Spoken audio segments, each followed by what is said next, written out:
Nellore Apollo speciality హాస్పిటల్లో ప్రపంచ గుండె దినోత్సవం సందర్భంగా కేవలం 3,500 రూపాయలకే గుండె సంబంధిత జబ్బుల స్క్రీనింగ్ పరీక్షలను నిర్వహిస్తున్నట్లు hospital director medical services doctor Shriram Satish తెలియజేశారు. నెల్లూరులోని అపోలో హాస్పిటల్లో senior cardiologist doctor Chirra Bhaktavatsala Reddy, కార్డియాలజిస్టులు డాక్టర్ షర్మిలి నౌషిన్, డాక్టర్ నాగభూషణ్ తో కలిసి డాక్టర్ శ్రీరామ్ సతీష్ మీడియాతో మాట్లాడారు. దేశంలో గుండె జబ్బులపై ప్రజలకు అవగాహన కల్పిస్తూ తక్కువ ఫీజులతోనే అపోలో సంస్థ వైద్య సేవలు అందిస్తుందన్నారు. సామాజిక బాధ్యతగా భావించి అపోలో సంస్థ ఈ కార్యాచరణతో ముందుకెళ్తుందని అన్నారు. ఈ నెల 29న ప్రపంచ గుండె దినోత్సవాన్ని పురస్కరించుకుని నేటి నుండి తక్కువ ఫీజులకే గుండె సంబంధిత వైద్య పరీక్షలను నిర్వహిస్తున్నట్లు డాక్టర్ శ్రీరామ్ సతీష్ ఇతర వైద్యులు తెలిపారు. 11,000 రూపాయల విలువైన 20 రకాల గుండె సంబంధిత స్క్రీనింగ్ పరీక్షలను కేవలం 3,500 రూపాయలకే అపోలో హాస్పిటల్ చేస్తున్నట్లు వెల్లడించారు. అక్టోబర్ 31వ తేదీ వరకు ఈ స్క్రీనింగ్ ప్యాకేజ్ అందుబాటులో ఉంటుందని, 40 ఏళ్లు దాటిన వ్యక్తులు, గుండె సంబంధిత రోగాల చరిత్ర ఉన్న కుటుంబాల్లోని వారు ఈ అవకాశాన్ని సద్వినియోగం చేసుకోవాలని సూచించారు. ఈ విలేకరుల సమావేశంలో hospital united head Balaraju, cardiology విభాగం వైద్యులు, సిబ్బంది పాల్గొన్నారు. సెప్టెంబర్ 29వ తారీఖు మనం వరల్డ్ హార్ట్ డేని సెలబ్రేట్ చేసుకుంటున్నాం. ఇది అనాదిగా అంటే 2000 సంవత్సరంలో మొదలైంది. ప్రతి సెప్టెంబర్ ఆఖరి ఆదివారం నాడు WHO వరల్డ్ హార్ట్ ఫెడరేషన్ కొలాబరేషన్లో జరుగుతుంది. 2011వ సంవత్సరం నుంచి ఇలా డేట్ వేరియేషన్ అయితే కన్ఫ్యూజన్ వస్తుందని ప్రతి సంవత్సరం సెప్టెంబర్ 29వ తారీఖు మనం ఇది జరుపుకుంటున్నాం. ముఖ్యమైన ఉద్దేశం ఎందుకు దీన్ని జరుపుతున్నామంటే, ప్రతి సంవత్సరం ప్రపంచవ్యాప్తంగా దాదాపుగా మనం 2023, 2024 తీసుకుంటే 1,80,00,000 మంది, ప్రపంచవ్యాప్తంగా 1,80,00,000 మంది గుండె వ్యాధులతో మరణిస్తున్నారు. ఈ సంవత్సరం 2,02,00,000 మంది చనిపోయారు. చాలా పెద్ద నెంబర్. ఒక్క గుండె జబ్బులతోనే ఇంతమంది చనిపోవడం అనేది చాలా పెద్ద నెంబర్. ఒకప్పుడు రోడ్ ట్రాఫిక్ యాక్సిడెంట్స్, క్యాన్సర్స్ ఎక్కువ ఉండేవి. ఇప్పుడు గుండె జబ్బులకు వచ్చేసాయి. ముఖ్యమైన కారణాలు షుగరు, బీపీ, టెన్షన్స్, స్ట్రెస్, నిద్ర లేకపోవడం, కొలెస్ట్రాల్ అలవాట్లు, ఇలా రకరకాలు ఉన్నాయి. వీటిల్లో ప్రజలకు అవగాహన కలిగించడం ద్వారా 85% అంటే 1,50,00,000 మందిని మనం సేవ్ చేసే అవకాశం ఉంది. మనం ఇంత చేయలేకపోయినా కనీసం మనం పెద్ద టార్గెట్ పెట్టుకుని దీంట్లో 30-40% ప్రివెంట్ చేయగలిగినా మనం మానవాళికి ఎంతో మేలు చేసిన ఉంటాం. ఆ ఉద్దేశంతోనే వరల్డ్ హార్ట్ ఫెడరేషను ప్రతి సంవత్సరం ఇది అవేర్నెస్ క్యాంపెయిన్ క్రియేట్ చేయడం జరుగుతుంది. అవేర్నెస్ అంటే ప్రతి ఒక్కరూ కూడా, డాక్టర్లు, మిగిలిన వాళ్ళు, అకాడమిషియన్స్, మీడియా వారు, పత్రికా సిబ్బంది, పొలిటీషియన్స్, లేకపోతే NGOs అందరూ కూడా వాళ్ళ పరిధిలో ప్రజలకు అవేర్నెస్ కలిగించి, ముఖ్యంగా వచ్చినాక ట్రీట్మెంట్ చేయడం కాదు, ప్రివెన్షన్, రాకుండా ఏం చేయాలి అనే దాని మీద ఎక్కువ ఫోకస్ చేసి చిన్న వయసు నుంచే మనకు డైట్, ఫిజికల్ ఎక్సర్సైజు, ఫ్యామిలీ హిస్టరీలో ఉండేవాళ్ళు రెగ్యులర్గా హెల్త్ చెకప్స్, 40 సంవత్సరాలు దాటిన వాళ్ళందరూ సంవత్సరానికి ఒకసారి చెకప్ చేసుకొని దానికి సంబంధించినది ఏదైనా బయటపడితే దానికి ఇమీడియట్గా ట్రీట్మెంట్ తీసుకొని ఇవన్నీ చేస్తే మనం 100లో 85% తగ్గించగలుగుతాం.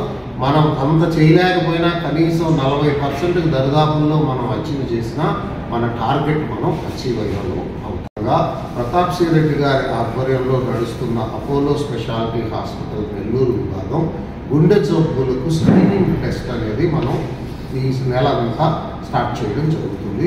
మామూలుగా స్క్రీనింగ్ టెస్టులు, కొలెస్ట్రాల్, ECG, బ్లడ్ మీన్లు, బ్లడ్ టెస్టులు అన్నీ దాదాపుగా మనం డబ్బులు 10,000 రూపాయల వరకు ఖర్చు అవుతుంది. దాన్ని మనం అపోలో హాస్పిటల్ అడ్మినిస్ట్రేషన్ సూపరింటెండెంట్ గారు శ్రీరామ్ సతీష్ గారు, CEO గారు బాలరాజ్ గారు, మార్కెటింగ్ హెడ్ విజయ్ గారు, వీళ్ళందరి కొలాబరేషన్తో ఈ 10,000 రూపాయలని మనం 3,500 రూపాయలకే ప్రజలకు దీన్ని ఉచితంగా, అంటే ఉచితంగా కాదు, దాదాపుగా ఉచితంగా దీన్ని మనం అందించి మీ ద్వారా ప్రజలకు అవగాహన కల్పించి ప్రతి ఒక్కరూ కూడా గుండె జబ్బులకు సంబంధించిన ఈ స్క్రీనింగ్ టెస్ట్లను ఉపయోగించుకొని వాళ్ళ ఆరోగ్యాన్ని కాపాడుకుంటారని మీ ద్వారా ప్రజలకు విజ్ఞప్తి చేస్తున్నాను. ఈ సంవత్సరం మన theme don't miss the beat. అంటే మనం ప్రతి ఒక్కరికి తెలుసు గుండె కొట్టుకునేదే మనం బతుకున్నామంటే లెక్కేది గుండె ఆడుతుంటేనే మనం బతుకున్నాం అనుకుంటాం. గుండె ఆడిపోతే మనిషి చనిపోయినారంట. సో మనిషి గుండె కొట్టుకోవడం అనేది చాలా important. Don't miss the beat. మనం గుండె కొట్టుకునే దాన్ని మనం రెస్పెక్ట్ ఇవ్వాలి, దాన్ని కాపాడుకోవాలి. మీకు ఒక విషయం చెప్తాను. తల్లి గర్భంలో మనం 6వ వారంలో పిండంగా ఉన్నప్పటి నుంచి నిమిషానికి 70 నుంచి 100 సార్లు కొట్టుకునే గుండె మనం చనిపోయేదాకా కొట్టుకుంటానే ఉంటుంది. అంటే ఎంత కష్టపడుతుంది ఊహించండి.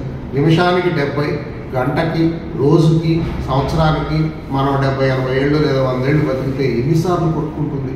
అంత కష్టపడుతున్న గుండెకి మనం రెస్పెక్ట్ ఇవ్వాలి. గుండె యొక్క ఆరోగ్యాన్ని మనం కాపాడుకోవాలి. ప్రజలందరూ కూడా ఈ అవకాశాన్ని సద్వినియోగం చేసుకుంటారని మీ ద్వారా ఆశిస్తున్నాను. Consultant cardiologist, Apollo hospital. మనము ప్రతి సంవత్సరము సెప్టెంబర్ 29న వరల్డ్ హార్ట్ డే సెలబ్రేట్ చేసుకుంటున్నాము. ఇది WHO ఆర్గనైజేషన్ ఈ డేట్ ఇచ్చిందనమాట. దాని ప్రకారం మనము ప్రతి సంవత్సరం సెప్టెంబర్ 29వ తేదీ చేసుకుంటున్నాము. ఈ వరల్డ్ హార్ట్ డే ఎందుకు మనం సెలబ్రేట్ చేసుకుంటున్నాము అంటే చాలామంది మన ఇండియాలో చాలామంది చిన్న వయసులోనే హార్ట్ అటాక్స్ వచ్చి చనిపోవడం జరుగుతుంది. కాబట్టి ఇవన్నీ ఎందుకు జరుగుతుందంటే అవగాహన లేకపోవడం వల్ల. అంటే హెల్త్ అవేర్నెస్, జబ్బులు ఎలా వస్తాయి, వాటికి తీసుకోవాల్సిన జాగ్రత్తలు ఏంటి, అవి రాకుండా మనం ఎలా ప్రివెంట్ చేయొచ్చు, అలాంటి అవగాహన లేకపోవడం వల్ల చాలామంది గుండె జబ్బుల బారిన పడి చనిపోవడం జరుగుతుంది. కాబట్టి ఈ వరల్డ్ హెల్త్ ఆర్గనైజేషన్ ప్రతి సంవత్సరం ఈ ఫలానా సెప్టెంబర్ 29th డేట్లో ఇలాంటి హెల్త్ అవేర్నెస్ క్యాంపెయిన్స్ అనేవి కండక్ట్ చేసి అన్ని పబ్లిక్స్కి, అంటే అర్బన్ అండ్ రూరల్, ఎక్కువ మంది రూరల్ ఏరియాస్లో చాలామంది ఇల్లిటరేట్స్ ఉంటారు. వాళ్ళకి చదువుకోలేకపోవడం వల్ల వాళ్ళకి ఏం అవగాహన లేదు, హెల్త్ అవేర్నెస్ తెలియదు. షుగర్, బీపీ, కొలెస్ట్రాల్ ఇవన్నీ చెక్ చేసుకోవడం కూడా చేసుకోరు రెగ్యులర్గా. సో అలాంటి వాళ్ళందరికీ రెగ్యులర్గా ఇలా హెల్త్ చెకప్స్ చేసుకోవాలి. దానివల్ల జబ్బులు రాకుండా ఎలా మనము జాగ్రత్తలు తీసుకోవాలి, like dietary life style modifications అంటే ముఖ్యంగా మనం డైట్కి చాలా తక్కువ ఇంపార్టెన్స్ ఇస్తాము. అంటే బయట చిన్న వయసులోనే పిల్లలందరూ జంక్ ఫుడ్స్ అలాంటి వాటికి అలవాటు పడిపోతారు. ఫిజికల్ యాక్టివిటీ లేకపోవడం, ఇప్పుడు చిన్న వయసులోనే ఎక్కువ మొబైల్ ఫోన్స్కి, టీవీలకి వాటికి అలవాటు పడిపోయి ఫిజికల్ యాక్టివిటీ కూడా స్కూల్స్ నుంచి కూడా లేదు ఈ రోజుల్లో. సో ఫిజికల్, ఎందుకంటే ఇది మన చేతిలో ఉన్నాయి కాబట్టి మనము వాటిని మార్చుకోవడం వల్ల చాలా వరకు గుండె జబ్బులని కాపాడుకోవచ్చు. సో నేను అందరినీ రిక్వెస్ట్ చేయడం ఏమిటంటే, అందరూ మన చేతిలో ఉండేది లైఫ్ స్టైల్ మాడిఫికేషనే. అంటే రాబోయే జబ్బుల గురించి మనం చెప్పలేము కాబట్టి మనం హెల్త్ జాగ్రత్తగా మంచి dietary habits and physical activity and regular health checkups like BP, cholesterol, sugars ఇలాంటివి చెక్ చేసుకోవడం, అన్ని ఏమైనా బ్యాడ్ హ్యాబిట్స్ అలాంటివి ఏమైనా ఉంటే స్మోకింగ్, ఆల్కహాల్ ఇలాంటివి వాటన్నిటిని కంట్రోల్ చేసుకోవడం అండ్ స్ట్రెస్ మేనేజ్మెంట్ చేసుకోవడము, యోగా లాంటివి అలవాటు చేసుకోవడం